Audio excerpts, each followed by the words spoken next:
万卷书不如行万里路，道听途说不如听我说说。大家好，这里是道听途说，分享不同的故事，希望能给您带来收获。明朝正德年间，湖北蕲州广济县有一位郎中叫李东阳，膝下育有一儿一女，儿子名唤李正涛，女儿芳名李小兰。他的妻子虽有些发痴，但一家人过得其乐融融。可就因为李郎中捡回了一个孩子，险些家破人亡。李郎中自幼随父学医，到了20光景就已经远近闻名。周县令看出他前途一片大好，就把宝贝闺女香凝嫁给了李郎中。谁知香凝产下一子，3岁那年竟无故夭折。自此他便整日恍恍惚惚发了痴病。周县令得知香凝整日痴痴傻傻，一狠心和李家断了来往，全当自己从没生过这个女儿。李郎中给香凝用药无数，后又生下了一儿一女，可这痴病就是不见好转。一转眼儿女已长大成人，李郎中也熬白了头发。儿子郑涛对草药完全不感兴趣，整日在刘木匠家里帮闲。刘木匠的女儿秀儿比郑涛小上2岁，从小就喜欢跟在郑涛屁股后面转来转去。眼看秀儿出落得眉清目秀，腰肢招展，郑涛早就对她垂涎3尺。李郎中可顶不喜欢刘木匠这家人，尤其是他的老婆陈氏，他的一张伶牙俐嘴从来都不是省油的灯。当年他大儿子的尸身就在刘木匠家背靠的山上被找到，一个3岁的娃娃是怎么跑到山上的呢？还没等疑惑重重的李郎中开口盘问，就被陈氏劈头盖脸数落了一顿。什么管不好自己的孩子了，让孩子死在他家后山有多晦气了，看在他给自己瞧过病的份上，就不和他计较了，否则非要他给自己重置家业了。陈氏就这样哭天抢地，一把鼻涕一把泪。李郎中根本没法继续探问自己儿子到底是怎么上的山，加上香凝一下子患上痴病，李郎中更是无暇顾及，这件事也只能不了了之。幸而陈氏后来经常回娘家，和他碰面的机会就少了很多，这也让李郎中心里好受些。而今没想到郑涛竟看上了陈氏的女儿，李郎中还被蒙在鼓里。其实李郎中对秀儿并没什么偏见，陈氏还多亏了李郎中的一剂方药才有了秀儿。而且秀儿是个非常懂事的孩子，每每看到香凝走过时丢东落西，他都会蹦蹦跳跳地把捡到的东西塞到李郎中手里。李郎中的女儿小兰虽和秀儿般大，可机灵劲儿和秀儿一比简直天差地别。自打大儿子早夭，李郎中对后来的一儿一女疼爱有加，几乎不让他们离开自己的视线半步。尤其是小兰，小兰这几年出落的和香凝并无二致，李郎中是越看越爱，对小兰也越发溺爱，真的是捧在手心里。因此小兰从小养成了只会张口吃饭，伸手要钱的坏习惯。香凝平日少言寡语，丢东忘西，可对兄妹俩的照顾很是用心。李郎中也时常教导孩子们要好好体谅自己的娘。兄妹俩虽然害怕被别人说自己的娘是个傻子，可在老爹面前还算规矩，对香凝也唯唯诺诺。陈氏又上山了，香凝最近每次出门回来都会对李郎中说这句话。李郎中记得他刚刚发痴病的时候就整日捣鼓这句话，而且每隔一段时间他就要这样说上几天。他把了把香凝的脉搏，重新调配了药方，准备给他增加2味药，可家里偏偏没有这2味药了。李郎中心里盘算，现在儿女都大了，自己出门一趟应该不会有太大问题，于是交代郑涛和小兰照顾好妻子后，就背着药矿上了山。清晨的山上云雾缭绕，李郎中凭着多年采药的经验，很快找到了那2味药材。多年未出门远行，李郎中心情格外舒畅，就决定再多走一段山路，到深山里看看有没有什么意外收获。李郎中在山里兜兜转转走了一大圈，除了采到几颗稀罕山果准备回家给小兰吃以外，并没寻到什么奇珍。正当准备下山之际，忽然一阵婴孩的啼哭声断断续续传入他的耳畔。李郎中站定后侧耳倾听，朝着声音传来的方向走了过去。这是谁家的孩子啊？在杂草遮蔽的一个低矮山洞里，李郎中找到了正哭得撕心裂肺的孩子。可能有人怕孩子会哭，把他裹得严严实实，还用棉花塞住了嘴巴。可这孩子长得十分粗壮，几经挣扎后挣脱了包裹，抓掉了棉花，这才引来了李郎中。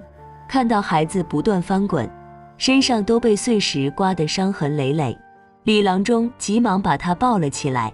让他没想到的是，那孩子也张开双臂抱住了他的脖子，并且死死抓住他颈后的长褂，不肯撒手，哭声也戛然而止，安静的就像一只温顺的小绵羊。李郎中平白无故捡了个孩子，心里是喜忧参半。喜的是这孩子白白胖胖，十分壮实可爱；忧的是现如今家里不像当年那样宽裕，再养一个孩子犹如雪上加霜。可无论如何，不能再把孩子扔在这荒郊野岭，万一被豺狼叼走，岂不是凶多吉少？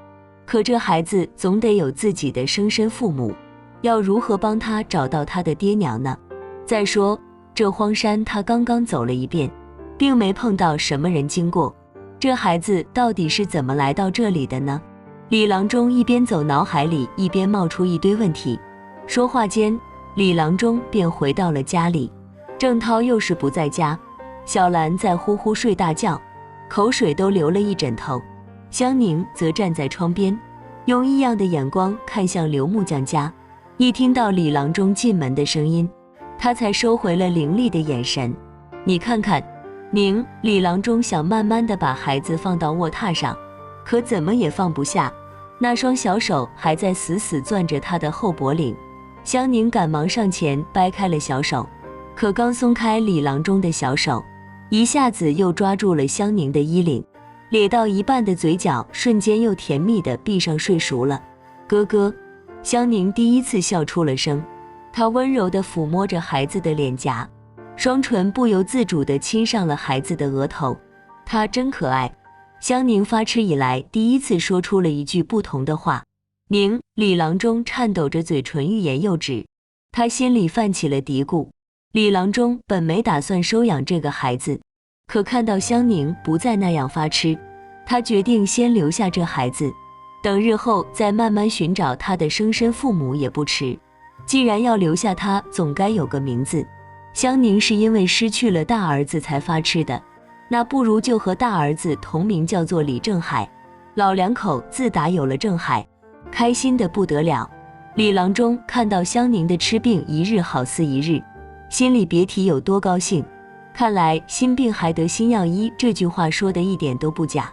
郑涛对家里突然多了个弟弟本来没有什么想法，他只想快点把秀儿娶进家门，可又不敢和老爹直截了当开口。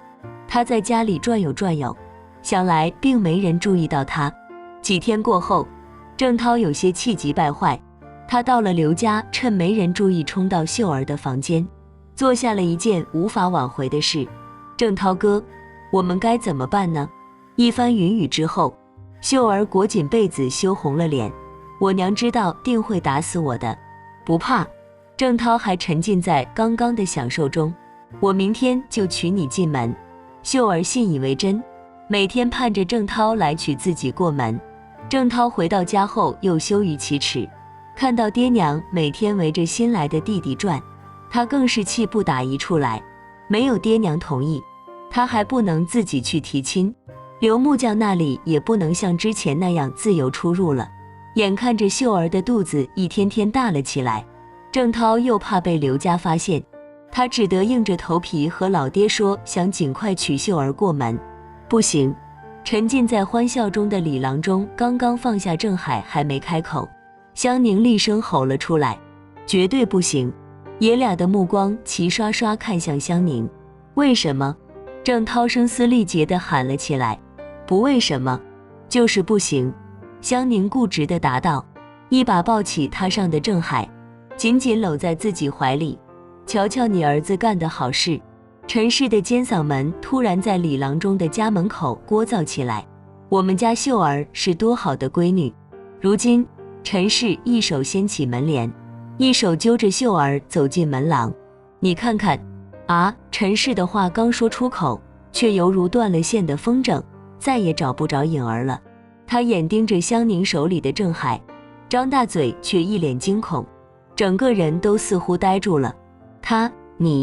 你，陈氏支支吾吾指了指郑海，又指了指香凝。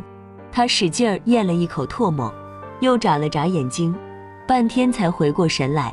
呵呵，你们什么时候又生了一个娃娃啊？这街坊四邻的，我都还没听说呢。陈氏的面皮抽动着，皮笑肉不笑地说道：这么大的事儿，怎能不告诉乡里乡亲一声呢？秀儿无助地蹲在地上哭了起来。郑涛本能地想去扶秀儿，可看到一脸严肃的娘，他的腿说什么也迈不开步。陈氏说完那些话后，一反常态地撇下秀儿，独自一人走出了李郎中的家门，嘴里还不停地念叨着什么时候又生了个娃啊。郑涛哥！秀儿一把抓住郑涛的裤脚，可由于用力过猛，一不小心跌坐在地上。这一坐可不得了，竟开始阵阵腹痛，不一时疼得他哇哇大哭起来，裤裙也染红了一大片。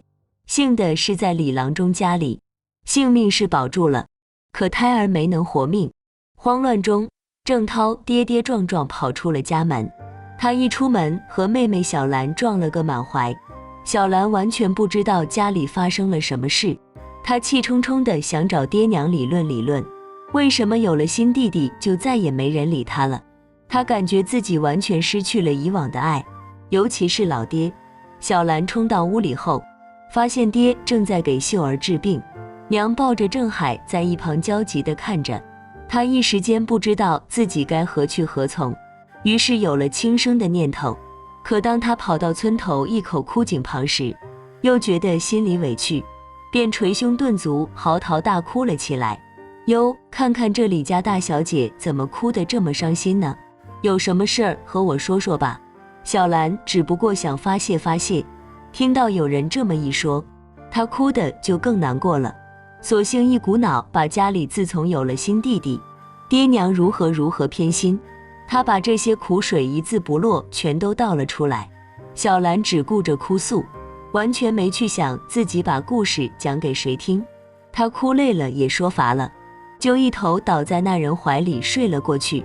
等再次醒来时，小兰发现自己睡在枯井底，不知被谁绑得结结实实，嘴里还被塞满了棉花。直到深夜，李郎中才给秀儿处理妥当，并送回了刘家。刘木匠见到秀儿后一言不发，只是闷声不响地坐在凳子上。李郎中自说自话了一番，也没见刘木匠出声表个态，陈氏的尖嗓门也没出来聒噪。李郎中疲惫地回到家，才发现郑涛早已踪影全无，连宝贝闺女小兰也不见其人。幸好几日来和郑海的接触，让香凝的痴病好转了大半，李郎中多少心里有了些许安慰。孩子们也许只是一时害怕才会离开家，大概明天就会回来的。李郎中这样想到。李郎中刚想宽衣入寝，一旁的郑海突然大哭了起来，还惊醒了睡梦中的香凝。自从郑海进入李家以来，就没这样大哭过。只要他抱着李郎中或香凝，或是抓住他们的衣领，哭声就会马上停止。可这次却怎么也哄不好，香凝急得在地上团团转。李郎中给郑海灌了一剂意捻金，可郑海哭得越发厉害。在乍暖还寒的初春时节，老夫妻俩折腾得汗流浃背，最后实在没办法，他们只得抱着郑海出门去透透风。谁成想前脚刚踏出门槛，郑海立刻停止了哭声。李郎中一看孩子不哭了，那还是回屋睡觉去吧。可一转头进屋，郑海又哭成了泪人。老夫妻俩真是没辙了，就抱着孩子在街上闲逛。他们逛着逛着来到了村头枯井旁，香凝也走累了，就坐到井沿上歇歇脚。香凝刚刚坐定身子，一眼看到了小兰随身携带的香囊，那个香囊还是香凝给小兰亲手绣制的。她疼得站起身，喊叫着小兰的名字。李郎中也发现了香囊，感觉事有蹊跷，便随着香凝一起喊叫起小兰。待在井底的小兰听到了爹娘的叫喊，可她被堵住了嘴巴，没有办法回答，急得哭了起来。哭声从井口传出，被香凝听了个正着。他们这才知道小兰在井里。李郎中完全不顾自身安危，爬进枯井救出了小兰。小兰此时才知道老爹有多爱自己。就在老两口忙着救小兰的期间，李家的宅院着起了大火，火光冲天而起，照亮了半条街道。噼噼啪啪声传出老远，街坊四邻都被惊醒，急忙拿着不同的容器盛水来救火。可火势太大，一直烧到了破晓才渐渐熄灭。奇怪的是，大火并没有向两侧蔓延，只把李家宅院烧了个精光。郑涛离开家并没有走远，他就躲在自家后院的草丛里。一开始入夜并不算寒冷，他钻进草丛睡得很香。可到了后半夜，寒意越来越浓，冻得他瑟瑟发抖。于是他想偷偷溜回去取暖，可就在此时，家里突然着起了大火。郑涛看傻了眼，直到街坊邻居都来救火，他才缓过神来。他也抄起身旁的木棍抽打着火苗，可不知从哪突然钻出一只狐狸，迎头正撞到郑涛的棍子上，当场爆头而亡。郑涛可顾不了那么多了，救爹娘才是最要紧的。第二天清晨，李郎中夫妇带着小兰和郑海回到家时，才看到自己的家已经荡然无存。郑涛正坐在一旁无声哭泣。当看到爹娘、妹妹和郑海都好好的站在他面前的一刹那，郑涛觉得恍若隔世，直扑进老爹的怀里。虽然家没了，可幸好人都在。李郎中百思不得其解，这到底是怎么回事呢？他正纳闷的时候，刘木匠从街对角走了过来。当他看到地上躺着的死狐狸后，放声大哭。李家人都有点丈二和尚摸不着头脑。香凝怀里的郑海突然开口说起话来：“爹，有人要害你啊！”郑海虎头虎脑地从香凝怀里跳到地上，完全不像几个月大的婴孩模样。他每向前走一步就长高一点，当走到刘木匠面前时，已是一个健壮的小伙子。刘木匠一下子瘫软到地上，嘴里还喃喃自语。原来陈氏嫁给刘木匠都几年过去了，却一直没怀上个娃娃。刘木匠本来也不大喜欢娃娃，他总打趣地和老婆说，有了娃娃后就会一天叽叽喳喳，耳根子不得清净，准让他心烦意乱。可陈氏却铁了心，非要生个娃出来不可。他开始四处寻医问药，不知从哪里听说了李郎中能妙手回春，药到病除。陈氏兴冲冲回到家，立刻央求刘木匠举家搬到了广济县，家业就安置在李郎中家对面的街角。用他自己的话说，这叫近水楼台。可没想到陈氏在李郎中家只吃了几天药，就又觉得生子无望，不去服药也罢。眼看着李郎中的儿子白白胖胖，他还妒火中烧。这天夜晚，他做了个奇怪的梦，梦到一位仙子来到他家，声称自己是送子仙人，只要他能送一个男孩到后山，就会送给他一个儿子。陈氏醒来后，把梦境一五一十告诉了刘木匠。刘木匠觉得那不过就是个梦而已，哪有神仙会让人拿别人家孩子换自己孩子的？老婆一定是日有所思，夜有所梦。既然奔着李郎中的医术来，那就该好好吃药才是。刘木匠根本没把这个当成一回事儿，可陈氏却上了心。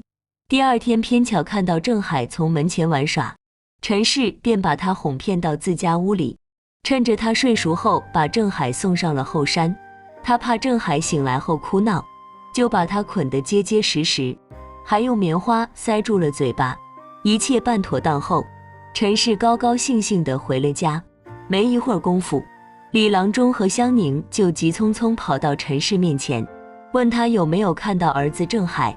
陈氏自然说自己没看到，李家夫妇怎么也找不到孩子，香邻平日也都受了李郎中诸多好处，大家就发动起来一起去找。香凝一路找一路发了疯似的直嚷嚷，就是掘地3尺也要找到郑海。有道是皇天不负有心人，郑海就在刘木匠家背靠的山上被发现，可孩子已经没了生气。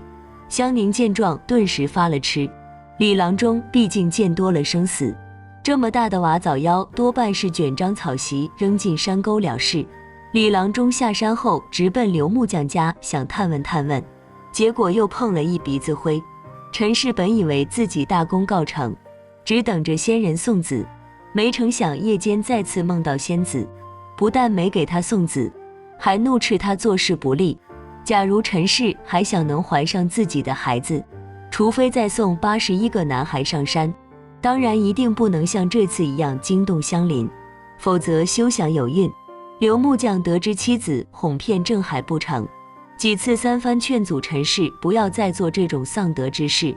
刘木匠本是木讷之人，怎耐得住陈氏的花言巧语，劝人不成反被劝。刘木匠从此更是沉默寡言。陈氏为了少生事端，经常谎称回娘家，实则去邻村或更远的村子里哄骗小男孩。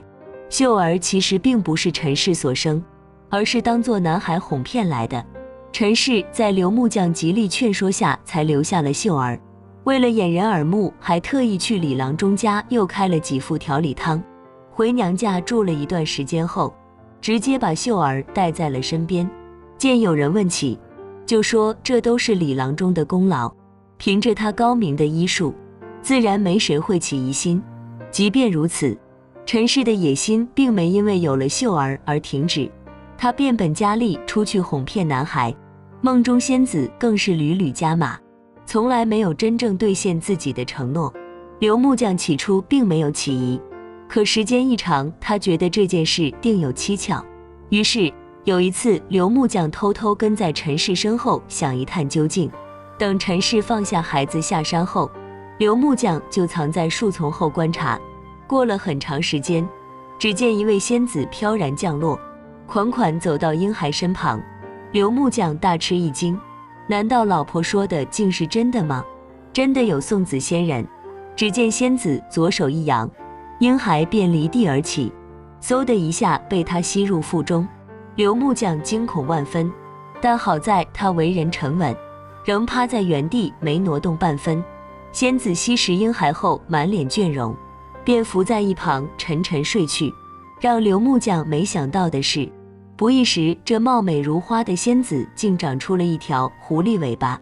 刘木匠仓皇跑回家中，拉住陈氏的手说，你被狐妖迷惑了，绝对不能再错下去，现在后悔来得及。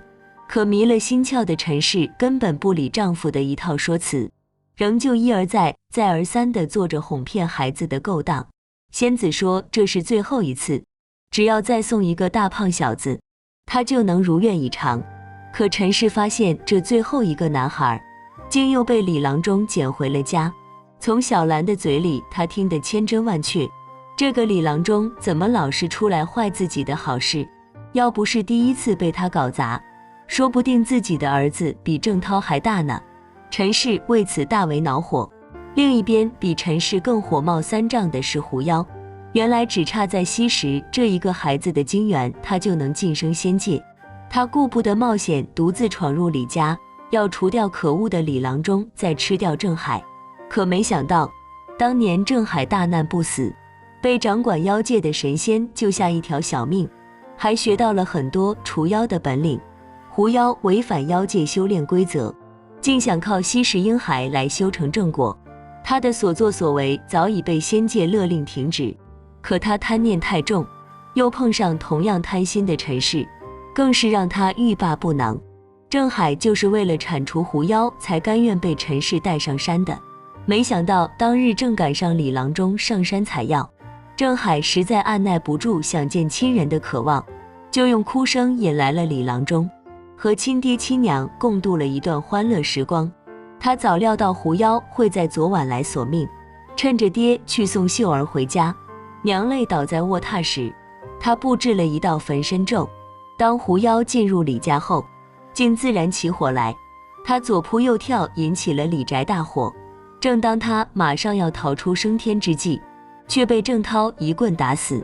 郑海低头看着坐在地上的刘木匠，这时陈氏从刘家大门走了出来，神志恍惚地缓缓走出村口，朝着每次自己出门的方向挪着步子。这不是我的错啊！刘木匠拎起死狐狸继续说道，要怪就怪我老婆太贪心，被这畜生迷了心窍。他站起身走到郑涛面前说道，秀儿是个苦命的娃，你日后要好好待她。说罢，刘木匠将死狐狸狠狠摔到地上，扬长而去。你真的是我哥哥吗？小兰羞答答地揪住了郑海的衣角，怯生生地问道，是啊，妹妹。郑海摸了摸小兰的头，我该回去复命了。郑涛、小兰，你们一定要照顾好爹娘。兄妹俩使劲儿点了点头。说着话，郑海一甩手，随后腾空没了踪影。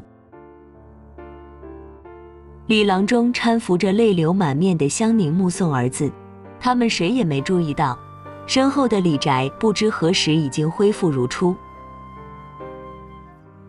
好了，今天的故事就到这里了。看完这个故事后，不知道您有什么感想？欢迎在下方留言，不要忘了点赞和订阅，希望能给您带来收获。感谢您的观看，我们下期节目再见。